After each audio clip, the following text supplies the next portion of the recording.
Армысыздар, кешкі жарық, кешкі сарық ағайын, бұл не дейді арнасы, мен Думан Мұхаммед-Кәрім. Күні кеше ғана бір түрлі ақпарат келді. Мәселе осы YouTube-тың өзіне байланысты. YouTube шындығы керек.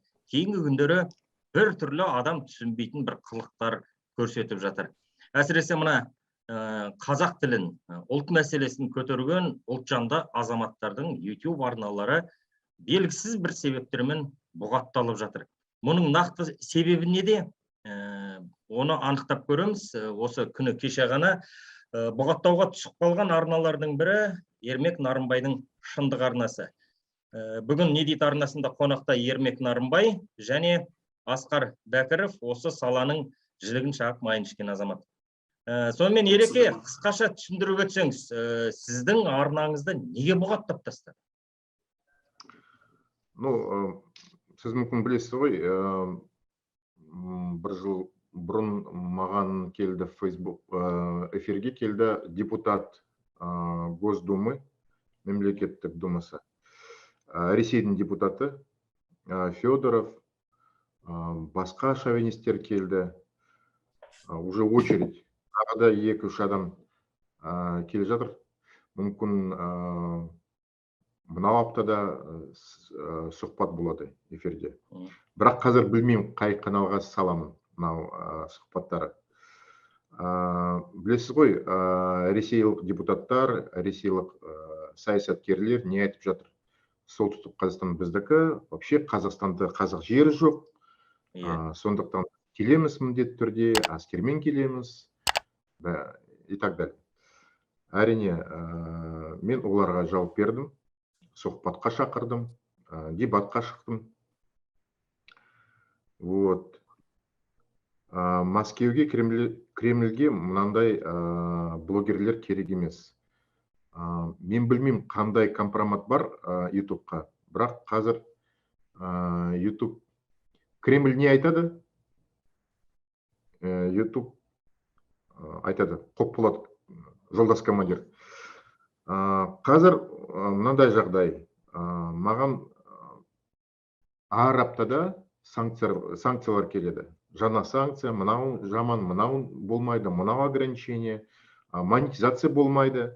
Сізге мынау айда болмайды монетизация, мынау кварталда болмайды, мүмкін келесі жылда болмайды.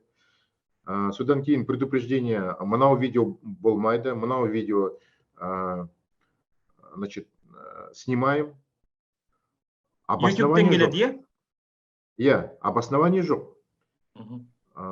Нормы сообщества нарушены.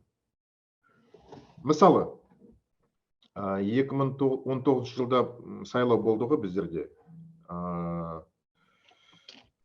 Тоқаев, Назарбаев кетті, Тоқаев келді, иә. Қосанов бәрімізді зарға қақсатып кеткенде. Біз сол жылда, біз сол сайлауда 30 мың адамдар, патриоттар, активистер сайлауға шықты. Ар ауданда, ар қалада да. Наблюдение болды, бақылаушылар, көп адамдар жұмыс істеді. И YouTube-қа 2 жылдан кейін қазір мынау жұмыс, мынау видеолары ұнамайды. Айтып жатыр, нарушение. Қандай нарушение? Сосын Асқар Бәкіров маған айтты, мүмкін байланыс бар, Америкада сайлау бар, Германияда сайлау бар, мүмкін ограничение мынаумен байланыс бар. Әлгі Трамп отылып қалған кезде дау шығады ғой, сол сияқты. Иә. Бірақ мен видеода бірінші сөз Қызыларда жазыпты. Қызыларда вопросы на выборах президента Казахстана. Тоқаева, Назарбаева. Қызыларда ол Аризона емес, Калифорния емес, Гамбург, Мюнхен емес. Действительно, нағыз Қазақстан. Перепутать невозможно. Бірақ YouTube-қа ұнамайды. Нарушение, қандай нарушение? Біздің бақылаушылар төбелеспеді, айғайламады. Видеокамера түсірді, қай жерде қандай вброс болды, бюллетень қай жерге лақтырды. Полностью обоснование жоқ. Ссылка ешқандай қай заңда, қай жерде дұрыс емес, қай хронометражда қай уақытта, қай жерде именно нақты ештеңе жоқ. Апелляцияға жаздым. Апелляция маған тағы да айтты. Бәрі дұрыс, ютубта бәрі дұрыс, сіздерде видео жаман и так далее. Бірінші, екінші, үшінші предупреждение уже ютубқа бәрібір үлкен бі канал ма, кішкентай канал ма, окончательно өшіреді. Менде бір предупреждение қалды, и уже я вижу, что идет полный беспредел. Қазір әр күнде уже получается там санкции пошли уже по дням, между санкциями пошло даже еще где-то там 3 часа. То есть каждые 3 часа уже пошла санкция. Я уже думаю, все уже бүгін полностью канал өледі. И тогда я предпринимаю уже отчаянное решение на время скрыть канал, пока не исчезнет первое предупреждение по времени. Егер бір предупреждение исчезает, тогда уже у меня какой-то шанс есть, люфт есть. Значит, первое предупреждение у меня исчезает примерно 8 декабря, что ли. Второе исчезает там где-то в середине января. И одновременно я вот начинаю раздавать интервью, объяснять ситуацию, почему, что, как у меня, что за беспредел и так далее. И призываю к тому, чтобы блогерлер, қазақтың блогерлері, украин блогерлері ашық хат жазды, немесе ашық зумда дөңгелек стол өткізді. Мынау дұрыс емес. Все вот эти алгоритмы YouTube работают непрозрачно. Біз білмейміз YouTube'ның аты жөні, біз білмейміз кім ол, нақты қандай причина, неге видео дұрыс емес, неге хронометражда жоқ, именно қай секундда, қай минутта нарушение, не үшін, қай заңды бүлдірді біз. Не знаем, қай жерде офис YouTube, не знаем обоснования. То есть даже егер, допустим, вот ойланайық, мен же соттың адвокаты, заңгермін. Сотта мен 20 жыл жұмыс істедім. Сол жерде обоснование бар. Сот шешті, ол жазады. Значит, Нарымбаев дұрыс емес, Нарымбаевтың кінәлі мынандай, ссылка мынандай, обоснование мынандай. Апелляцияға жіберсе, то же самое. Обоснование мынандай, ссылка мынандай, мынандай бап, мынандай указ, мынандай кодекс и так далее. Мында жоқ ештеңе. Непрозрачен, не поймешь, қай жерде сен жаман жаздың, қай жерде жақсы жаздың и так далее. Ну, полный беспредел. Ереке, бір сұрақ. YouTube-тегі мұны үлкен холдинг қой. Сізді бұғаттап жатқан ақш-тағы орталық па? YouTube жойылды, мұны біздің Қазақстан немесе Ресейдегі өкілдігі ма? Мен ойлаймын, қазір предположение менде. Өмірде, мемлекетте, на земном шаре қазірде и ағылшын тілі, и орыс тілі бар, и испанша да бар, и японша и так далее, қытайша. Сондықтан мен ойлаймын, YouTube'да әр тілде әр редакция бар, бөлек редакция бар. Орысша мен ойлаймын, Мәскеуде, Питерде, Ресейде бір офис бар. Значит, ағылша тілде, допустим, Америкада или Британияда, там, Парижда, допустим, французша редакция и так далее. Біз білеміз, егер, допустим, демократиялық ел, ол мүмкін жақсы жұмыс істейді. Егер диктатурада, допустим, Ресейде, сол жерде, мен ойлаймын, ешқандай обоснование, там, прозрачность, толерантность, нормальная справедливость, әділеттілік жоқ сол жерде. Плюс Кремль қалай жұмыс істеді, біз білеміз. Шантажпен, компроматпен, егер сол жерде, допустим, компромат болса, біз уже білеміз. Под них уже начинает прогинаться YouTube, Twitter, там, Telegram. Екі скандал біздерде болды, біз білеміз.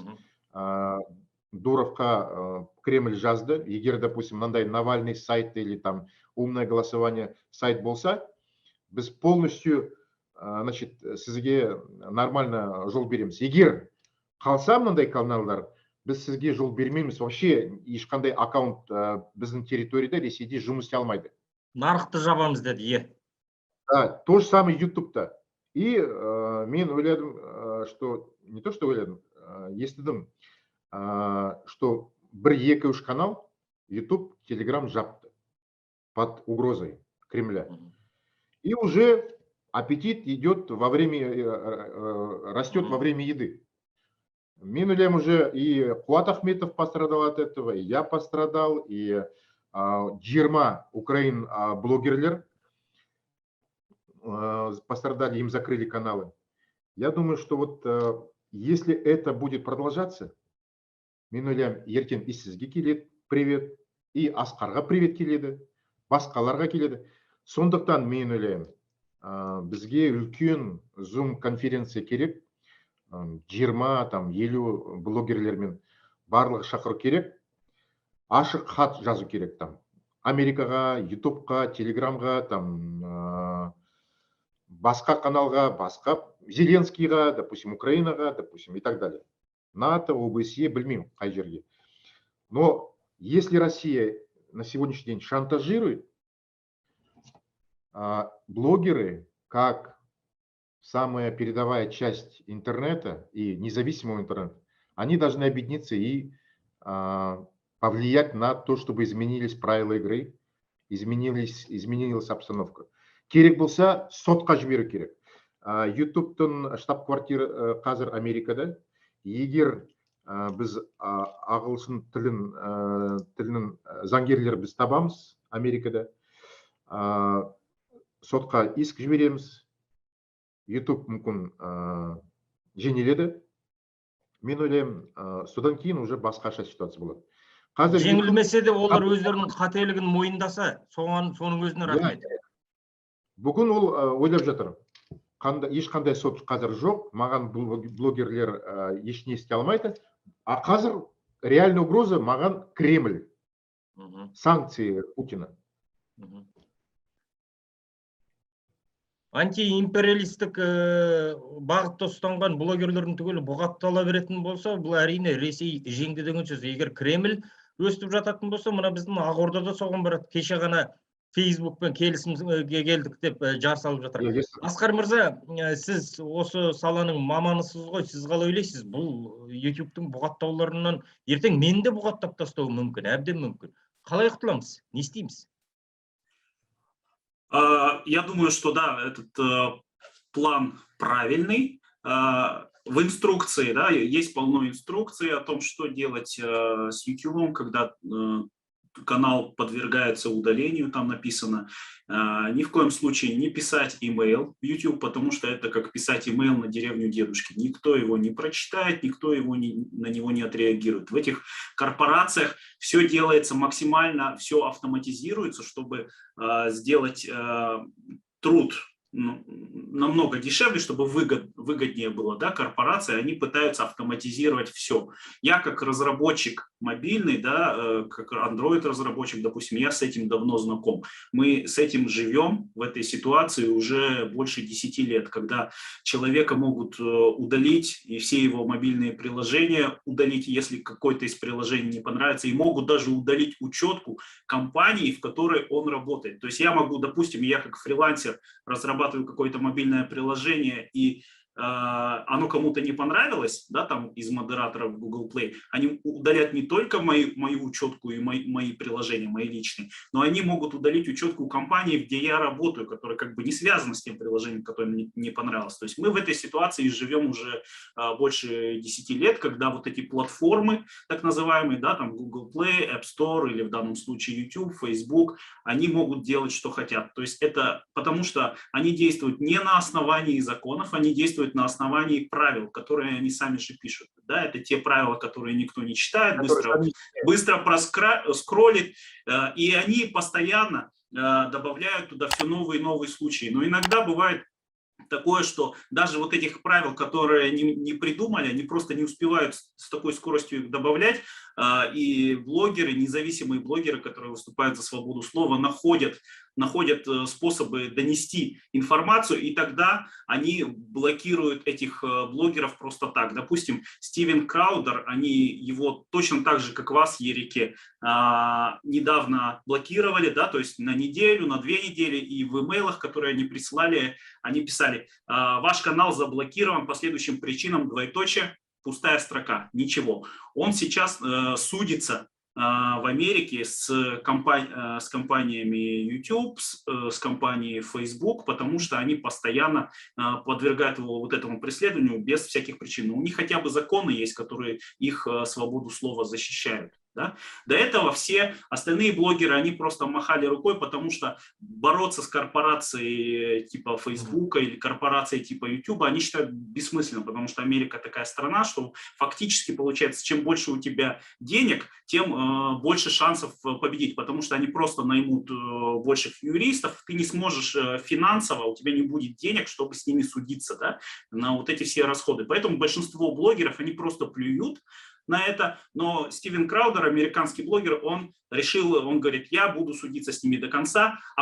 Часто эти корпорации, они делают досудебное урегулирование, да, то есть чтобы они идут навстречу, они там возмещают ущерб, и большинство соглашается. Он сказал: я не буду соглашаться ни на какое возмещение, я буду судить, потому что это стоит вопрос о нашей свободе слова. Да? Это та битва, да, это та битва, которая идет сейчас в Америке. Ну, то есть это на самом деле битва мировая. Это затрагивает все страны, и Казахстан здесь не исключение. Поэтому да, нам нужно снять какое-то видео, сделать его вирусным и распространить его, скорее всего, в сети Twitter. Да, потому что это там, где легче всего привлечь внимание с помощью тегов. Есть Twitter учетка директора YouTube, Сьюзан, фамилию сейчас не помню, какая-то польская фамилия, вот она директор YouTube. И нужно всегда помнить, что YouTube, компания YouTube, она не сама по себе, она находится в составе компании Google или Alphabet. Да, то есть это та же самая компания, которая, как Ереке правильно сказал, которая принадлежит Google Play, и которая месяц назад пришли российские власти и надавили на них, чтобы был удален бот умного голосования перед российскими выборами. Вот мы в таком мире. Ереке, сіз ағылшынша дайындаңыз, 1 минуттық бейне ролик жасайық, осы не дейді арнасы сізге қол ұшын беріп көмектескен болсын, монтаждап берейік, соны Твиттерге жүктейік. Я текстімен дайындаламын, жіберем Асқарға и сізге. Содан кейін егер ағылшы перевод болса, действительно, реально мынаудай вирусный видео жіберейік, Твиттерге и так далее. Сосын мен ойлаймын, егер қазір мынау жігіт, мықты жігіт, блогер, Американың жігіт иск жіберді, мен ойлаймын, мынау блогерге хат жазу керек, что мы хотим присоединиться к вашему иску. Это такая юридическая возможность есть. Тем более, ол айтады, фактически исковое заявление можно под копирку отправлять сізге Ереке, допустим, сізге Асеке и так далее. Если там в Америке будет групповой иск, әрине мынау жігітке ол үлкен көмек болады. Допустим, мен 20 блогерлер шақырам, басқа адамдар, уже вес будет не один американский блогер, а 200, допустим, блогеров, у которых с 10 стран претензии однотипные к YouTube и так далее. Тогда у американского суда будет понимание, что это уже налицо стопроцентное железобетонное доказательство с разных стран, которые между собой не договаривались. Это не провокация, это реальная проблема. И тогда YouTube мы можем вынудить, заставить поменять правила. Это самое главное. Заставить американские власти принять законодательство, которое заставит YouTube и другие социальные сети придерживаться. Что это за нормы сообщества? Они должны согласовываться с законом. То есть, возможно, даже выйдет, как, может быть, благодаря этому мы добьемся, ну, не знаю, за 5 лет, за 10 лет. Слава Богу, я думаю, что мы можем это просто решить с нашими аккаунтами, да? Но я хотел бы, чтобы мы продолжали, чтобы мы за 5, за 2 года, за год добились того, чтобы вышел закон о соцсетях, не знаю, в Америке или где-то еще, в конце концов и в Казахстане, который будет заставлять большие холдинги придерживаться минимальных норм, каких-то нормальных минимальных норм в отношении прозрачности, в отношении обоснованности удаления видео, в отношении обоснованности удаления там, постов в Твиттере или в Телеграме или там в Фейсбуке, что вчера мы видели, чтобы эти правила были прописаны в законе людьми, не связанными с этими сообществами, не связанными с этими YouTube-каналами, там, соцсетями, а вот эти соцсети подчинялись обществу и вырабатывали свои нормы сообщества согласно законам. И тогда бы они были бы уже зажаты в какие-то рамки, согласно которым уже не было бы там, в юриспруденции есть такое понятие. Сильная сторона договора, слабая сторона договора. Естественно, мы слабая сторона. И если будет закон, то он будет заставлять вот эти нормы делать такие равновесные, которые дают хорошие права блогерам отстаивать свои права в случае спора, в случае конфликта. На сегодняшний день этого нету. И мы должны это переломить. Первая задача тактическая – отстоять свои локальные права, а во-вторых, субсидарные такие суммарные права наши на будущее. Ну, мы умрем, допустим, появится там среди наших внуков, правнуков, блогеры, они должны жить свободно и спокойно. Они должны чувствовать себя, что никакие соцсети не будут превращаться в монстров. На сегодняшний день соцсети, хозяева соцсетей являются де-факто монстрами, и кого-то пронесло, это потому что маленький блогер, или это пока не ввязался в политику, или не ввязался в какие-то крупные какие-то вещи. Некоторые говорят, что даже там столкнулись там с проблемой там, меньшинства сексуальные и так далее. Но есть еще и более серьезная проблема, как геополитика, как Россия, как какие-то тоталитарные страны. И вот эта проблема социальных сетей должна решаться. На сегодняшний день она решается сговором. Кремль, офис YouTube-канала, и все, блогера нету. А государство, общество, общественное мнение, гражданское общество, парламенты, это все находится пока в стороне. Они пока не понимают проблему, пока не ввязываются, и мы должны их включить в этот процесс, чтобы мы изменили эту глыбу. Я хотел сказать, что мне, конечно, вот эта конечная цель, которую вы ставите перед собой, близка, я ее полностью поддерживаю, но мне кажется, что сейчас нам стоит сконцентрироваться на более близкой цели, это модерация нашего YouTube, наших соцсетей из Москвы, потому что мне кажется, что в данном случае, в вашем случае, американский офис YouTube, он не в курсе того, что его правилами, его молотом цензуры воспользовались не против американской оппозиции, как это было задумано, да, а против казахстанских блогеров. Поэтому я думаю, что они просто не в курсе, нам нужно поднять этот вопрос, тем более, что есть у нас там в Казахстане, да, законопроект, по которому вот этим всем соцсетям, вот этим ресурсам требуется, чтобы они открыли представительство в Казахстане. Это мы можем превратить в плюс. Это мы можем превратить в наш плюс.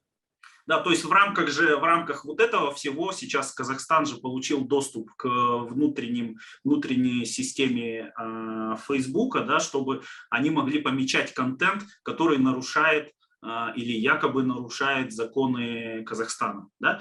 Поэтому этот вопрос, уже этим вопросом занимаются.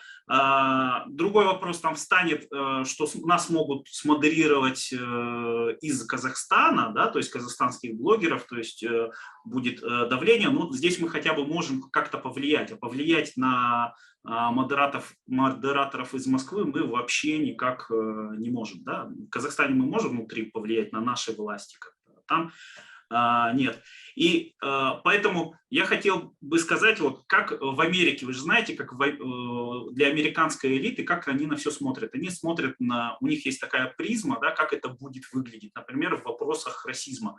Того самого Стивена Краудера и вообще всю американскую оппозицию Демпартия, она называет белыми супремасистами, белыми расистами, то есть она все смотрит на это все через эту призму. Поэтому если мы добавляемся к этому иску, потенциально это можно. Это, во-первых, ломает им всю картину, какие мы тут белые супремасисты, да, это раз. Но мне кажется, сейчас нам стоит, когда мы будем запускать вот эту вирусную кампанию, попытаемся решить вот этот вопрос модерации из Москвы, нам нужно упирать на то, что это именно как бы империя, да, бывшая метрополия, до сих пор держит под контролем, и нас, получается, против нас используют российские видео, да, то есть вот эта тема была на тему расизма. Казахи сейчас являются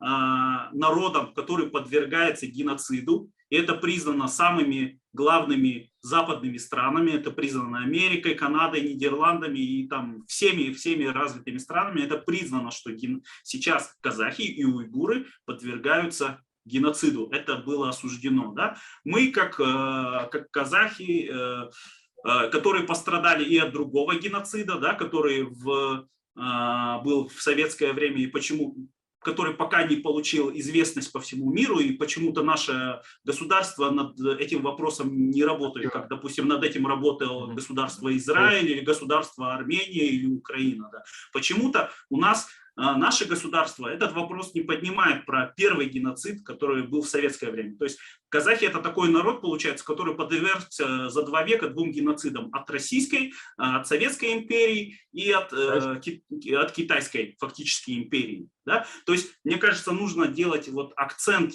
на вот этом, тогда у нас есть шанс привлечь внимание вот этой левой правящей элиты американской, к которым относятся, соответственно, и глава YouTube, глава Google, глава Facebook и всех остальных. Дұрыс айтасыз.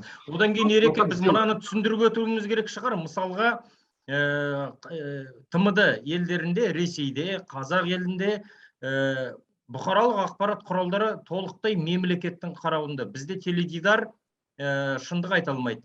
Газет беттері, интернет ресурстары ешқашан шындық айта алмайды. Бізде демократиялық таза ауаны жұта алатын жеріміз екеуі, ол Facebook және YouTube. Егер де бұл жерде бізді қағып тастайтын болса, онда Американың ел айтып жүрген, мақтап жүрген демократиясы қайда қалды? Осыны да бір атап өтуіміз керек шығар. Иә, әрине. Біздерде хабарда, КТК-да қазір әділдік жоқ. Әрине, свобода слова тек қана интернетте қалды.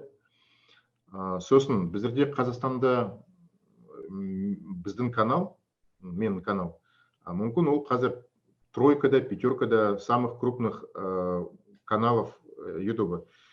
И Қазақстанда, Украинада мынандай блогерлер мен сияқты көп емес. Ойлайды, егер мынандай үлкен каналдар расстреляли, бізбен не болады? Потом с нами легче расправиться, чем с крупными каналами. Поэтому это очень знаковое событие. И если мы не спасем вот этот канал, речь идет не только о моих личных интересах, корыстных каких-то интересах, или там моем тщеславии, или моем имени и так далее. Речь идет на самом деле о правах гражданского общества, чьи интересы я всегда представлял. Я же практически самый толерантный, у всех беру интервью, со всеми в диалоге, в дискуссии. Практически, в какой-то степени, по распространенности, наверное, по взаимоудаленности от самых разных политических групп, наверное, я, может быть, сравнительно там с российским «Дождем», который всех приглашает и поэтому находится в центре. Точно так же, наверное, у нас проблема, болезнь же есть же, там, шпиономания. Вот ты шпион, вот ты шпион. Вот от этого я всегда абстрагируюсь, и все время со всеми противоположными политическими группами я всегда на связи. И в этом плане я выполняю какую-то некую миссию. Да? И если в этом ключе я единственный канал, и он исчезнет, это будет действительно огромнейший удар для свободы слова в Казахстане, там в Центральной Азии. Я же со многими и международными, и национальными командами участвую в эфирах и так далее.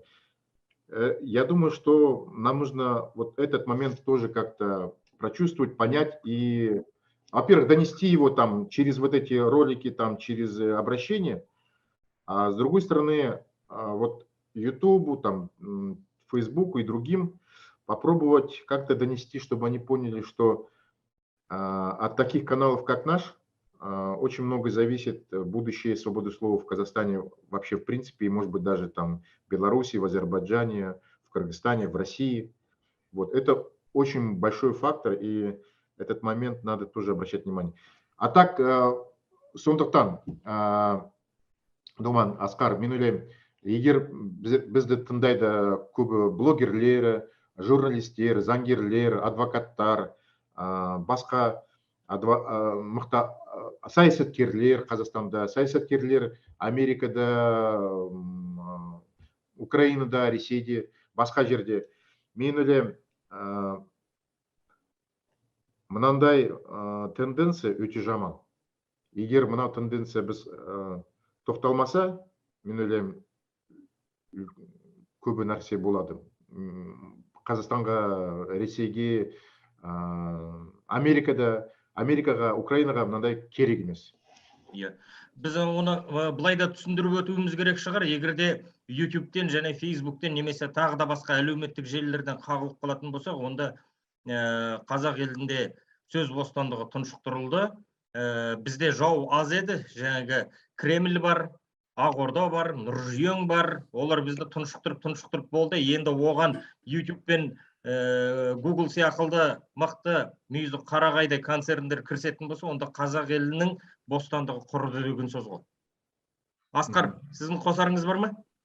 Да, я хотел сказать, что Ереке, ваш канал обязательно нужно спасать, потому что он как прожектор, который подсвечивает все другие каналы, подсвечивает проблемы, привлекает к ним внимание, поэтому если его не будет, кто это будет делать? И, как вы правильно тогда сказали, аппетит разыгрывается во время еды, то есть если они съедят вас, дальше они захотят еще больше. Из-за того, что произошло в Америке, из-за того, что сейчас у них там внутренний кризис, да, из-за этого Путины, мелкие Путины в разных странах мира, диктаторы, они вот почувствовали слабость, да, вот нашего мирового полицейского, который следил за порядком, и пустились все в разнос. И они спешат закрутить вот эти гайки и сделать все, о чем они так долго мечтали. И поэтому у них нету никакой чести, никакой совести. Они будут лгать, обманывать, подменять. Да, они будут нас выставлять, нас блокировать за расизм в отношении центральноазиатов. Они будут нас блокировать за нарушение, видео о нарушениях на выборах в постсоветских республиках, да, под видом американских и так далее. Поэтому это касается всех, и нам нужно это сейчас адресовать. То есть вот эту первую задачу и потом следующую задачу как более крупную. Я согласен. Уақытымыз аз қалды. Ереке, қысқаша айта кетіңізші, сіздің арнаңызды қанша уақытқа бұғаттады, әлде осымен болды, бітті, жабылды деп жатыр ма? Жоқ, пока мы за секунду до пропасти как бы скрылись в тумане, надели плащ-невидимку, и для тех людей, для тех значит, ФСБшников, КНБшников, которые мечтают уничтожить, пока план срывается у них на пару недель, за это время мы можем еще скрывать наш канал какое-то время, пока там все предупреждения не исчезнут по времени.